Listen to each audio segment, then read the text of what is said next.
government. So whatever the output tax is levied, that tax will be payable to the government. So how much tax want to pay? 180. Then come to the, so output tax for wholesaler is, see here, come to the wholesaler. So he purchased from the, he is going to, wholesaler want to purchase at rupees 100 and 180, 20 rupees there is a profit. He is going to sell the goods at 1200 and he is going to pay the tax of rupees 18%. 1818% is 216 rupees. So he decided to sell the goods at the cost of 416. So what is that? What is the output tax? He decided to sell the goods at 216. Already while purchasing the goods from the manufacturer, how much tax he has paid? 180 rupees. So how much tax the wholesaler want to pay? Output tax. How much he is going to decide to sell the product? 1416. For that, what is the GST he has levied? 216. So 216 rupees. While purchasing, already he paid 180 rupees. That is called input tax. And he is going to sell the goods now. For that also he wants to add GST. That is 216. So the different amount tax payable to the government is output tax minus input tax, 216 minus 180. That is 36 rupees payable to the government. Then the wholesaler want to supply to the retailer. So the retailer, what he is going to do? Receive the goods at 1160. For some profit he is going to levy and he is going to charge the 18%. Anyhow, he is going to sell the goods, isn't it? So the output tax is 18%. For 1440, 18% is 259.2. So he is going to decide sell the product at 1699 totally. So already how much tax he has paid? 216, isn't it? While purchasing from the wholesaler, already he has paid 216. That is called input tax. What is the price he fixed at 1440? How many rupees already? For selling, how many rupees he has to pay the GST? 259. So the output tax is 259. So the tax payable to the government is output tax minus input tax. So 259 minus 216, 43 rupees retailer want to pay the tax to the government. At last consumer, finally all the cost and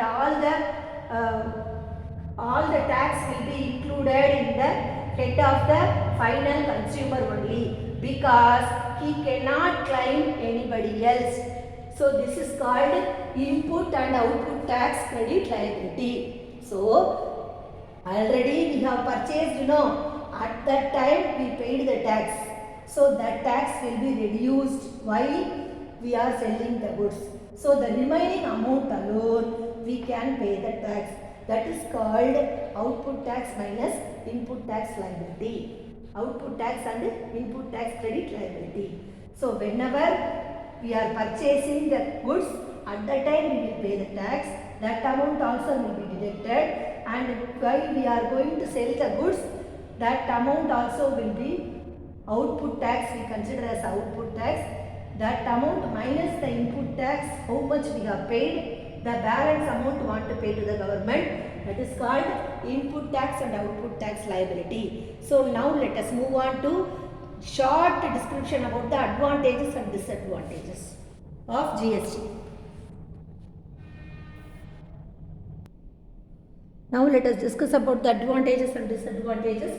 The GST replaces all the major indirect taxes, isn't it? So it removes the cascading effect. Tax on tax, multi-stage tax, there is nothing is possible in the GST, because where there is a supply, that place alone we are going to pay the GST on the, not in the origin where the place of supply. Everything we have discussed. And it is reduce the black money, which is reduce the black money flow of supply. So it will reduce the flow of black money in the country, and money on black money means what? Money on which tax is not paid to the government. What is mean by black money? Money on which the tax is not paid to the government, which is not accountable to the in accounts, which is not bring it to the accounts. That is called black money. Money which is not taxed and is not paid to the government, that is called black money. And also there is no corruption. There is no, as per our view, it is a new era, isn't it? So where there is no corruption is totally vanished. One India, one market. So GST. On the other hand, there are individuals who are each and every transactions of taxes which will increase this profit by reducing the direct taxes, isn't it? So now GST is a single tax, and right from the manufacturer to individual, there is no credit fear of tax. In GST, everyone want to get invoice for the transaction. See, what want to do? We must get the invoice. What if we want to purchase anything means what they will do? If madam, with bill means one rate, without bill means there is some other rate. So everyone must be vigilant, and we must get the invoice for all the transaction. Everyone must insist to getting the invoice for the transaction.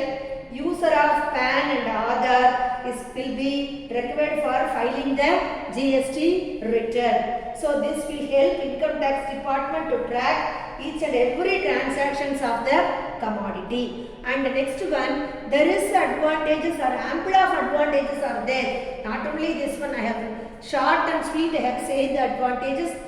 Hustle and fuzzle, yeah, online transaction, isn't it? So hustle free online transaction. Online we can file the return, GST return. So these are all the advantages. Creation of common national market, easy doing of business, regulation of the unorganized sector, all the sector will come under the category of GST. So everyone should pay the tax. So reduction of litigation. GST aids in reducing litigation as it establishes the clarity towards the jurisdiction of tax.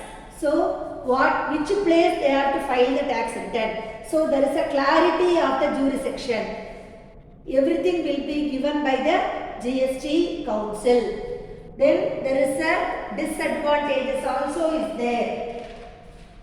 A lot of benefits are there. We are mitigating the cascading effect, enhance the productivity of logistics, resourceful administration by the government, abolition of multiple layers of taxation. Everything is there. Then there are disadvantages are there. IT infrastructure. We must have the full-fledged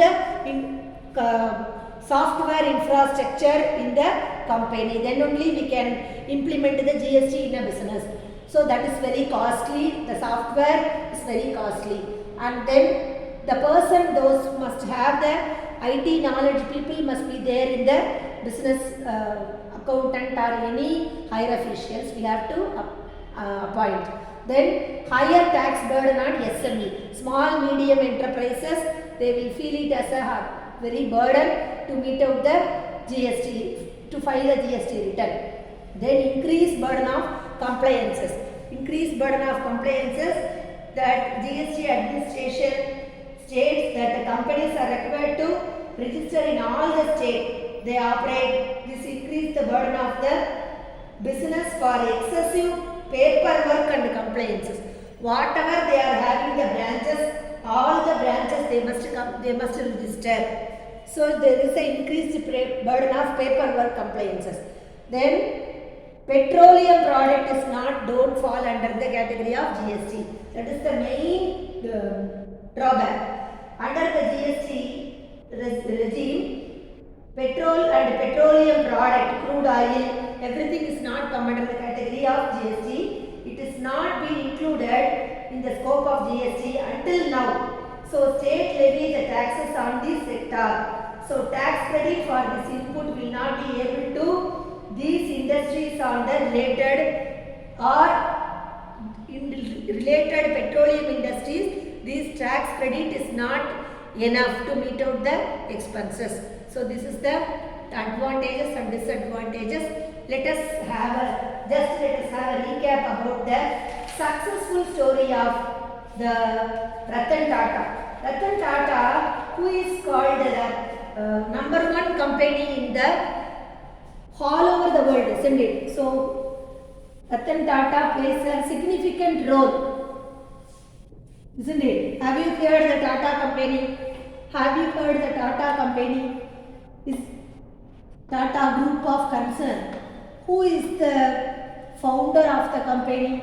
Jamshedji Tata. So we are going to learn about the Tata Group company. Because of this, all the underpinning, all the core values they have implemented, so that only the company is very successful. So we are going to learn about the successful story of Tata Group Concern.